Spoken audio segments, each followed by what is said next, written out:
I'm Steve Price. I'm the Executive Director of the European Institute for Industrial Leadership.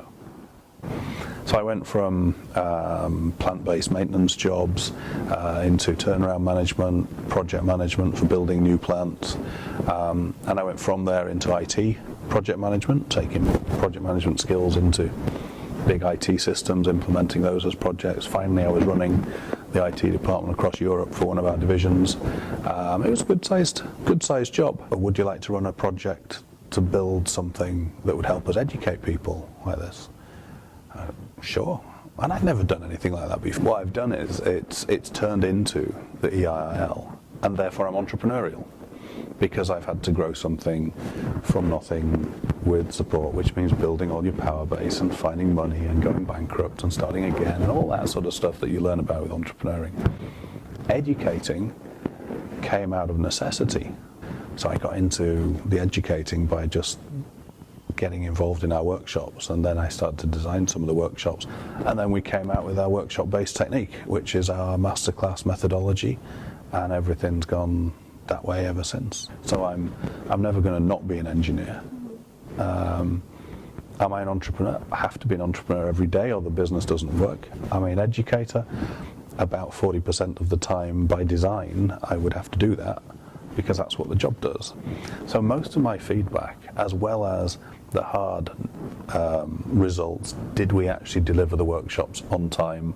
Did we meet the budget to deliver them? So I'm getting lots of feedback, either from the individuals during a workshop, from the audiences that turn up to a conference, or from our members that meet regularly throughout the year, or that I meet regularly throughout the year. And the fact that they keep meeting me is sufficient feedback. If they didn't want to meet, if they couldn't find the time to meet, their priorities were elsewhere. The worst thing would be to wake up on a morning and not have any challenge because nobody's interested.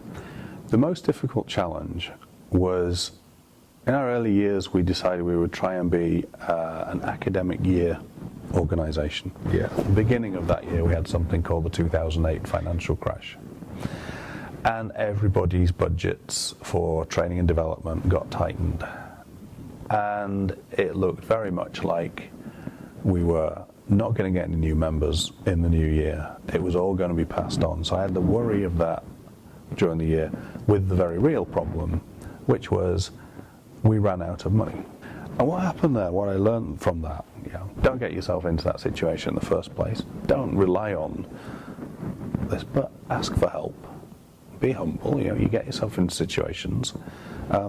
So long as you present that you have got there in good faith and you're still trying to achieve something, and the help that you need is help for a temporary period because you're still going to achieve something. I have a team who essentially run as most associations do. How do you put on your member activities? They put on workshops, they put on conferences, they host conferences. Those are the sorts of things that my team do. I have a personal assistant. I have somebody else who helps me at each of the venues that we work in. We work in 4 strategic venues. I have another who is communications. I have a lady who is also program manager for NTEX, which is a program aimed at students. So it's much better that a student-aged person manages that. What I do is the simple processes of a weekly team meeting, so everybody knows what else is going on. There isn't a great deal of motivation and management needed there. It's more about move the problems away from them and help them when they get a problem. But with the younger guys, it's about developing them as a talent in my organisation, but I recognise my organisation's not big enough for them. And when they've grown enough, they'll have to go somewhere else, because I won't be able to give them the new challenges that they need. I've not often described myself as a leader.